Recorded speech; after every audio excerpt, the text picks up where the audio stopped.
Welcome into another episode of the Delco Duo right here on PHL 17. I'm one half of the Delco Duo, Monica Cryan. And I'm Jenna Meisner. Hopefully you're enjoying your weekend. Thanks for spending a bit of it with us on this Saturday night. Yes, and so the premise of the show is we take some of your issues that you've written into us and we help you solve them, give you a little bit of a Delco advice. But before we get to all of that, we have the debrief.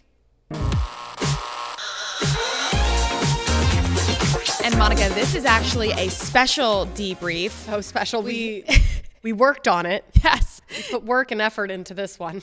More so, though, the people that we were able to meet put work and effort into what they do over at the HEDRO Theater. Marcy Barmusi, Emily Gibson. We have really cool information from them. Yes, about what's going on for this month and some of the cool shows that they have. Take a look. For tonight's debrief, we're stepping outside of the studio and we are getting out into Delco, visiting the theater. Yes, this is going to be one of the many times you see us out and about exploring some of the very cool places in Delaware County. So tonight we are at the HEDRO Theater to talk about something exciting they have going on for next month, as well as the history, Monica. History, a lot of history. Like you hear this? These floors have a story to tell.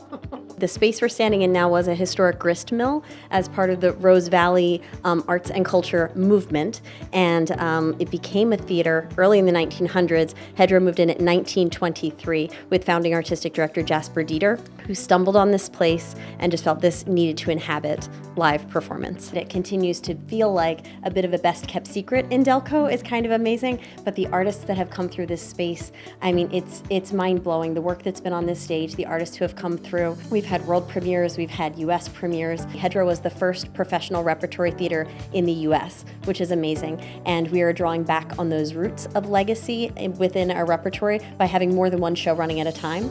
So we're running Shirley Valentine, which is a solo show and very heartwarming and lovely. We're running it with the new Electric Ballroom, which is a very exciting and unexpected production, I'll say. It's set in the west coast of Ireland, and it's set in a small rural fishing town, and it tells the story of three sisters who are replaying an event that happened 40 years previously and how it has made them stay within their home and not go outside, and how they reenact and replay the trauma of that evening.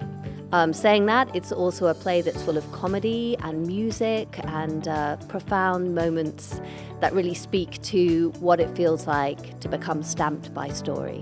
We have Marcia Saunders, Janice Dadaris, Stephen Smith, and Marcy Barmusi, and their performances are exceptional, incredibly powerful, and I think because of that, it's going to connect with an audience. It's a really powerful play.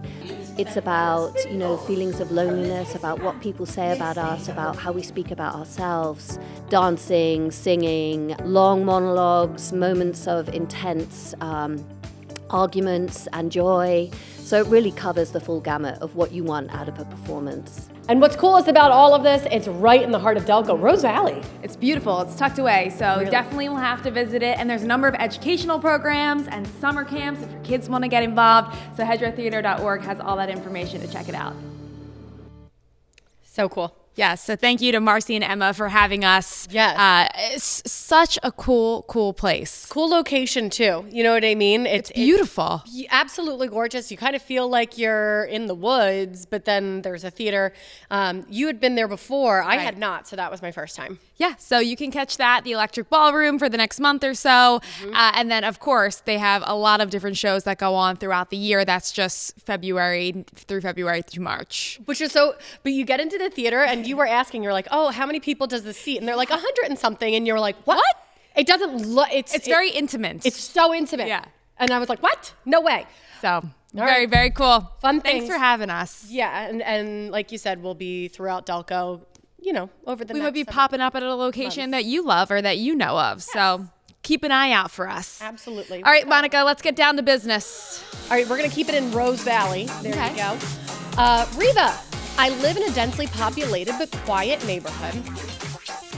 New neighbors moved in a couple of years ago, and after moving in, they hung a wind chime on their front porch. This isn't your average wind chime. The chimes are at least 5 feet long and really loud. Should I ask them to take it down? 5 feet long wind chimes? That's ridiculous. Where do you even buy sounds that? dangerous. Where do you buy that? I need photos. I need photographic proof. What was that weird store in the malls that had like all the wind chimes and then like the rainmaker? I remember what you're talking about, and You know I what I can't mean? remember the name. Was it in the Granite Run Mall? I think there was one there and Yeah. like King of Prussia too. I think one still exists in the KOP Mall. I know. I can picture it. I have a vision. Remember of what those you're rain talking sticks about. where you like turn it over?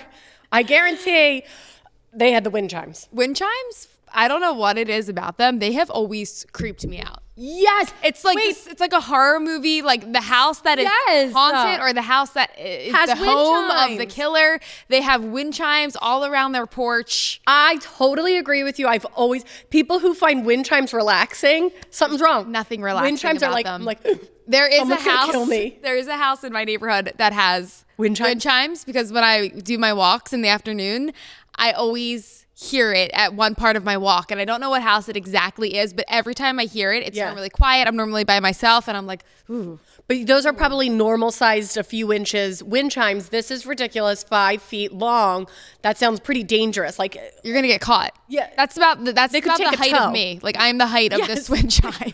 you are a wind chime. I'm a few inches taller than that wind chime. If you could want it in perspective. Reva, if we can help you solve this problem, Cut them. Get the scissors. Get your scissors. Sneak over in the darkness of the night and cut that the is wind going to be the chimes. loudest sneaking ever. You cut that wind chime, it's like Go, boom. What I would suggest to do, first of all, just right now, let me help you, Reba. Neighbors, if you have wind chimes, take them down. They're creepy sounding and your neighbors don't like them. Only you like, if you have a wind chime, you're the only one who likes it. If you live on a plot of land that is isolated, Plot of land. that's all I can think of. Yes. Like not even in a neighborhood, not an apartment. Right. If you live on a plot of land that is isolated, then your heart's desire, wind chime it out. You have neighbors, don't put a wind chime up.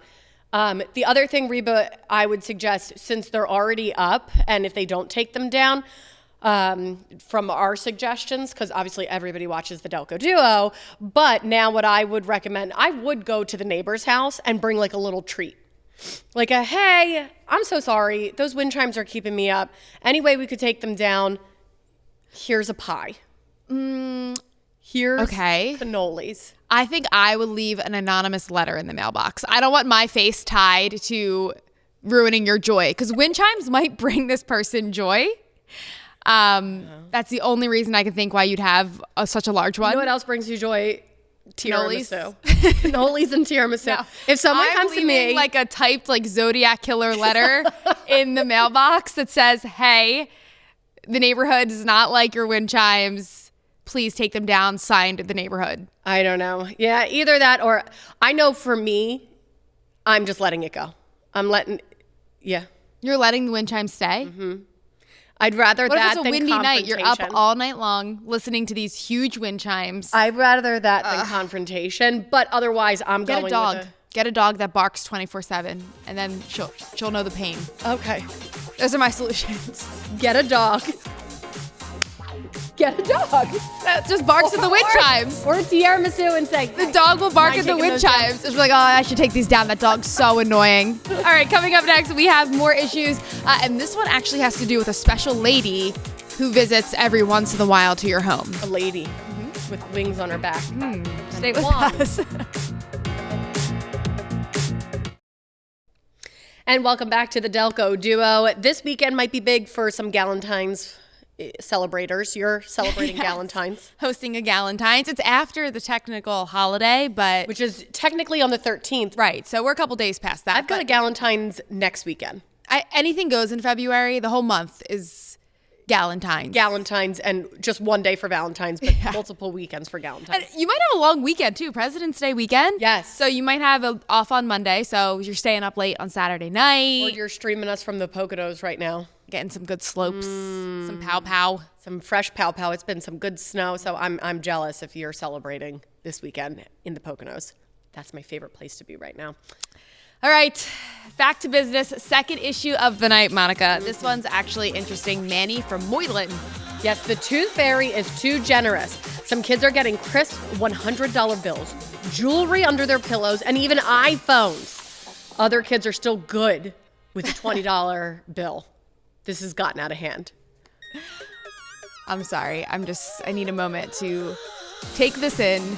I'm really upset that kids are, quote unquote, okay with $20. I am not doing that. Our tooth fairy will not be giving $20. I'm trying to think back on what I received when I lost. Like, I can't even remember. That's how insignificant it was. I think the first tooth fairy has to pay up a little bit. Yes. Big deal. Celebrate that. The first tooth, always a big thing. After that, I mean, there's a lot of kids that are losing their teeth. The tooth fairy has to save money and not give crisp. Well, I like how it said crisp $100 bills. Yeah. Like that tooth fairy just went to the ATM, got a crisp $100 bill, and was like, I'm going to mess up all the other tooth fairies in the world. How did you put your tooth under the pillow? So we had a little thing. It was like something this big. It was the size of like a quarter, because that's what we got. So again, the first tooth was like, hey, here's, a couple dollars. After that, you put your tooth in this little circular thing, and the tooth fairy took the tooth out and put quarters back in. Okay. And that was, let me tell you, magical. Like a vending machine. Magical. Yeah. I had a little tooth fairy doll. Like, it was Did the teeth get removed from this doll? So the doll, it was a little tooth fairy, like, stuffed animal, essentially. And it had a pocket on the front that the tooth went into the pocket. Mm-hmm. And then that went under the pillow, and then a couple dollars. That was the transaction. Yes. If you think about it, it's a weird transaction. It's so What weird. is the tooth fairy doing with our teeth? They build their castles. Okay. You don't remember that? Let's just think of the concept of the tooth No, fairy. wait. Isn't that the concept? They build their tooth fairy castles with your teeth. This is so weird. It's weird. If you really think about it, it's weird. Who was the first person to get a visit from the tooth fairy? Who started this? I would like to talk to them and see. Definitely a United States of America custom. Those people in Europe are like, what? You guys get money? How long do you lose your teeth for? Like, how old are you? Well, no, think about it. It's not how long, it's how many. Well, I'm trying to think, like, what grade do you lose your teeth? I think kindergarten. You start in kindergarten. Yes, but then you go to, like, what, 5th grade? I don't know. I can't remember. I guess it all depends. Everyone's different. Development, like, it's kind of like when you get your teeth, right? You're a baby and whatnot. I'm sure that all depends on it. But, like, I feel like the younger you are, like kindergarten, your kindergartner is not going to school maybe and talking about that as much as, like, if a 5th grader goes to school, they're like, I got an iPhone from the tooth fairy. Right. Then your child might be like, okay, well, why didn't the tooth fairy give me an iPhone or jewelry? Oh my God. So it's like the younger we can cut this off, the better. Yes. But I also, right, because I do think it's kind of weird the older you are to be bragging about losing teeth. Like, that's not cool anymore. Well, in 5th grade to be like, oh, I have a loose tooth. Like, dude, why don't you have your teeth yet? I'm thinking of, like, so my friend comes in and she gets an iPhone. I'm pulling my teeth out because I want to get something. That's what I mean. Like, we got to stop this. Yeah. We got to stop. Parent meeting. And it's not even like kids are going to start pulling not only their baby teeth, but their real teeth. Like, they're after, like, hey, I need a new iPhone. Let me just pull my front tooth, the one that's supposed to be permanent. Also, but I really want that iPhone. Like, how's the tooth fairy getting this? The iPhone's come in a bulky box. Like, how are you getting that under the pillow? Also, tooth fairy, how do you have enough time? Because I know my tooth fairy a lot of times would get caught off guard. Yes. Like, I'm like, oh, I lost my tooth. And my tooth fairies, apple. Yeah, yeah. My tooth. My tooth fairies were like, well, okay, like, put your tooth under, and I don't know, we'll just collect whatever we have. Let me run to the Apple store real quick. Yeah, what? Like, how are tooth fairies running to Apple stores in time to give this to, when you lose your tooth? None of this makes sense. None of it is smart. It is silly. It's ridiculous. I agree with you. It's ridiculous. Let's just keep it. I think first tooth, make a big deal of it. 5. 5, 10. 5. 5, 10. I think even 10's a little steep. I mean, I'm just thinking a Starbucks because that's what all the kids want. They get it. They get some but now cash. You're getting into a gift. No, I'm just saying, like, what they do with that cash, immediately they're going to Starbucks. Okay. That's what I know that. I am not an expert. All the I feel kindergartners I know really that. need coffee. They're exhausted. No. They're going right to Are you Starbucks. kidding me? They're getting vanilla bean frappuccinos. They've got no caffeine, all the calories in their drinks. But I think like a little book on teeth and brushing your like a toothbrush and God. toothpaste. Like that's the- cute. You are the Ebenezer Scrooge of tooth fairies. This is about learning. Kiddos. You are learning that you lose your teeth and you're gaining your adult teeth. That's kind of a cute idea. Give them like, A toothbrush. yeah, Dental teeth hygiene. cleaning tips. And And then you're sending them straight sugar to Starbucks to rot their teeth. rot their teeth out so that we keep losing these really fast and we can get this over with. But yeah, I would say first one, 5 or 10, and then after that, Dollars and quarters. Dollars. Let's keep it simple. Dollar bills, y'all. Dollar bills, y'all. All right. Setting it to break now. When we come back from the commercial, we're going to talk about one of our own issues. So stick around for that. It's going to be PG-13, maybe even R-rated. I have no idea what. I don't know.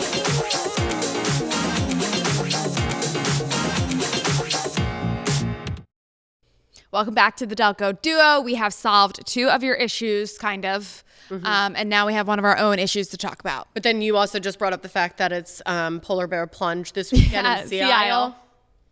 Have fun. We might be on in Sea Isle right now. I know. At the Hi. bars. At the bars, and people are like, They can't hear us. It's just they can't hear. It's quiet. They're not truly understanding you're in Sea Isle at the Polar Bear Plunge. I highly doubt you're I'm staying jealous. focused. I know. jealous. It's so fun. I've never done a polar bear plunge. I actually have never done a polar bear plunge either, but I've partied done at the weekend, Yeah. but I've never. I can't do it. Christmas and Christmas. You know how Sea Isle has a big Christmas? Yes. I did that before, and that was so fun. So Yes. I can only imagine polar bear plunge. Woo, have fun. Be safe. If you have a heart condition, I would not recommend. Oh, plunging. I was like, Plunging. wait, okay. Didn't know where we were going with that. Okay. Okay, let's get to Monica's issue. Yes. What's Monica crying about? Apparently, is rated R. So I have this woman that recommends books that I follow on Instagram. And so she recommended this book. Okay. And she recommends books, but this one she did say, she's like, this is caliente. So I was like, okay, you know what? Fine. I'll spice things up. I mean, it is straight up porn book. Can you say that? I don't know. It was so upsetting. I was like, what? So wait, and you bought here's- the book? So here's the issue. What? Okay. She recommended Back this it book up. to me. Yeah, we need- She recommended to many people. She said it was caliente, so she put that in Caliente front. means Yeah, hot. If you're And I just was Gotta figuring, break it down. You know, Spicy. I've had my fair share of historical novels that get a little bit spicy. What is your typical genre that you Historical novels?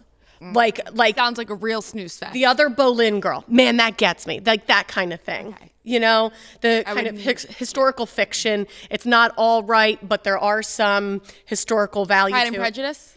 I love that, but even more historically Even more, based. okay. Yes. I'm thinking- King Arthur, all of King Henry's ex-wives, all So their how stories. did we get here then? So I start this and What's the book called? it's called Pucking Around. So that's the other thing. There you go. There's There you go. this new genre of books called hockey romance, where it's about hockey players and their love life and romance, and it gets like really steamy in these books, and they're all like, Is it one author that's writing? no, there are so many authors who are writing these hockey romances. That's what I'm saying. I had no idea this was here. I would consider myself an avid reader. I may have dropped off a bit since having a baby because I Yes. don't have as much time, but I feel like I read a lot. Yes. And I have no idea about this hockey romance. So that's why Genre. when I got this book at first, I just, bought it, but then it has like recommendations. So now everything that it's recommending to me, and I haven't even finished this What's book. the storyline? What What is the storyline? There's no storyline. It's this guy meets a girl in a bar and they just have a one night stand. So that's where I am right now in the book. And I'm like, wait, And he's a hockey player? And he's a hockey player. Professional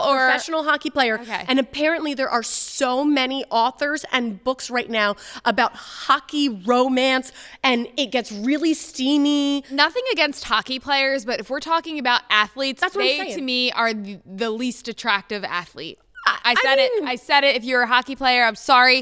If a flyer walks in here right now, I'm not going to ignore him. I mean, talk to normally him. they're missing some of their teeth from pucks in their faces. Their noses sometimes they fight. They get beat up. You get beat up as a hockey player. Right, and that's why I was a little like, wait, I don't understand why there's a whole genre of hockey romance, but this is it. And so then the issue is that I bought this book and I didn't realize it was only the audio. So like I can You have to listen to I it. have to listen to this. And I usually like again, I'll have books that have some steamy scenes in it, but this I'm listening to this guy read to me. This makes it so much worse. That is an audiobook. It's in my car, and I at one point, like, no one's in the car, thank God. I had to turn it off. I was like, I am so embarrassed. I am so uncomfortable. I am cringing. So when you listen to this in the car, I listened to it on the way to work, and I realized I can't listen. This is totally inappropriate to listen to leading into work. I cannot get to work like this. So I stopped. okay. Hockey genre, romance. If you're going to get into it, make sure you buy the physical book. So that I have so many more questions. We don't have enough time to talk about this, but if you've heard of it, please let us know. Moving on to trivia. Getting back to the HEDRO Theater, if you saw at the beginning of the show, we visited there with our friends from Visit Delco. What major celebrity performed at the HEDRO Theater? Think about it. Jenna and I were shocked to hear this. What major celebrity performed at HEDRO Theater? Keanu Reeves. Didn't even give them a second to think about it. They had a whole break. This was a fun fact that I was surprised, but also not surprised because Marcy was telling us, the artistic director, about some of the names that have passed through. He's artsy. And I mean, it's amazing. So if you have a chance to check out the history. Like, what do you think Keanu Reeves did in Delco? Was he like, let me hit up Pinocchio's on my way Wawa. to HEDRO Theater, and then I shall perform? I'm trying to think like what would be near HEDRO Theater because it is sort of tucked away like off. That's of why the I was roadway, the closest place I could think of is Pinocchio's? Pinocchio's. Yeah, Okay. like for like a dining in. Well, I mean, you've all of downtown media. Yeah, and then they're near Wallingford too. Yep. Wallingford, Swarthmore, so some good restaurants there too. All Wonder right. what you did, Keanu. Well, hopefully that was something that you learned tonight. Yes. And again, check out the different shows. We got to get back there for an actual show. Yes, we do. And they were saying that there's like kids things too. Yeah. So I want to bring Josephine. Maybe she's an actrice. I don't know. She acts like a cheetah every day. Yeah, so- Every day of her life. And Mommy. a horse. And a horse sometimes. Yes. So Mommy, she can you play cheetah with me? plays many roles. If people want to talk with us, Monica, tell them how. All right, you can email us, Delco Duo at phl17.com. That's a nice, easy way. We got a lot of emails last time. People also just telling us their side of the story, what they were thinking. Comments. We love the comments. So yeah, we always want to hear issues, but if you just have a comment about anything from tonight, we also want to hear that. Let me know if you're reading any steamy hockey romances. Not reading, listening. Listening. Oh, God. All right. Thanks for tuning in for another episode of the Delco Duo, and we will see you next Saturday night. Thanks so much for tuning in. Bye.